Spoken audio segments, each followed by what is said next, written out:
Friends, இன்னைக்கு நம்ம என்ன பார்க்க போறோம்னா முருங்கைக்கீரை மண் சட்டி கடையில் பார்க்க போறோம். இப்போ அதுக்கு என்னென்ன தேவைன்னு பாருங்க. நல்லா துவரம் பருப்பு நல்லா ஒரு ஒரு ஒரு டம்ளர் எடுத்துக்கிட்டேன் நான். அதுக்கப்புறம் கீரை வச்சிருக்கிறேன். தக்காளி, வெங்காயம், பச்சை மிளகாய், சின்ன வெங்காயம், பூண்டு எல்லாத்தையுமே ஒன்றா நம்ம வந்து போட்டுடும்.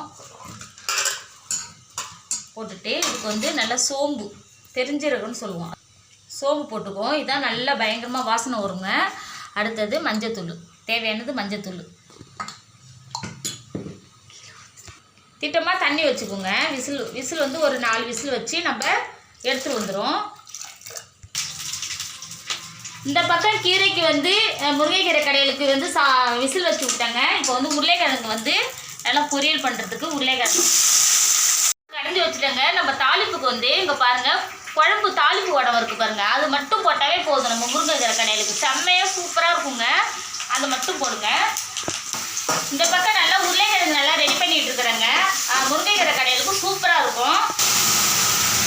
நல்லா கொதிக்குது பாருங்கள். இந்த டைமில் நம்ம உப்பு போட்டுக்கோம். உப்பு போட்டுக்கிட்டு நல்லா ஒரு புடினா பயங்கரமாக போட்டுக்கணும். நல்லா கீரையை போட்டு நம்ம வந்து மூடி வந்து வேக வைக்கக்கூடாதுங்க. மூடி போட்டிங்கன்னா கீரை வந்து நல்லா பழுத்தா மாரி போயிடும். இப்படியே நம்ம ஓப்பன்லேயே தான் வேக வைக்கணும்.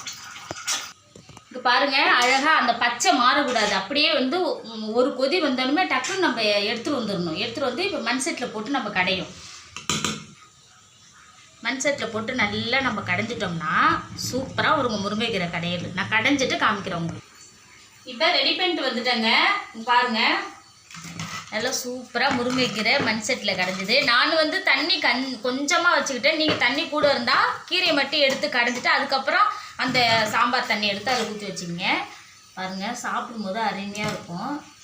பசங்களுக்கு எல்லாருக்குமே நல்லதுங்க. இப்போ இதில் கொஞ்சோண்டு நம்ம நெய் விட்டுப்போம். நெய் விட்டு சாப்பிடும்போது சூப்பராக இருக்கும்.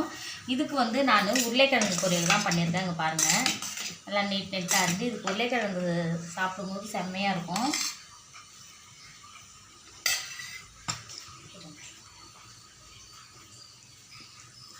பாருங்கள், அப்படியே இந்த நெய் இந்த முருங்கைக்கீரை சாப்பிடும்போது அருமையாக இருக்கும். இதேமாரி பசங்களுக்கும் கொடுத்தா உடம்புக்கு ரொம்ப நல்லதுங்க. நீட்டாக அரிஞ்சு போட்டு செஞ்சு கொடுக்கும்போது பசங்க விரும்பி சாப்பிடுவாங்கங்க. அம்மா நீங்கள் கொஞ்சம் காமிங்க, குழந்தை சந்தாடா காமிங்க. நல்லா இருக்காடா? சூப்பராக இருக்கு மம்மி. இதேமாரியே இதே போல் வீட்டில் நீங்கள் எல்லாருமே செஞ்சு சாப்பிடுங்க. முருங்கைக்கீரை எப்போதுமே முருங்கைக்கீரை தண்ணி சாறு, முருங்கைக்கீரை பொரியல்லாம் நம்ம சாப்பிட்ருக்கோம். இதேமாரி கடைஞ்சி சாப்பிடும்போது பசங்க கீரையை ஒதுக்காமையும் அவங்க சாப்பிடும்போது உடம்பு நல்லாயிருக்கும். நல்லா சூப்பராக இது போல் செஞ்சு கொடுங்க. நெய் விட்டு கொடுக்கும்போது பசங்களுக்கு விரும்பி சாப்பிடுவாங்க. இந்த வீடியோ பிடிச்சிருந்தா ஷேர் பண்ணுங்கள். பாய்.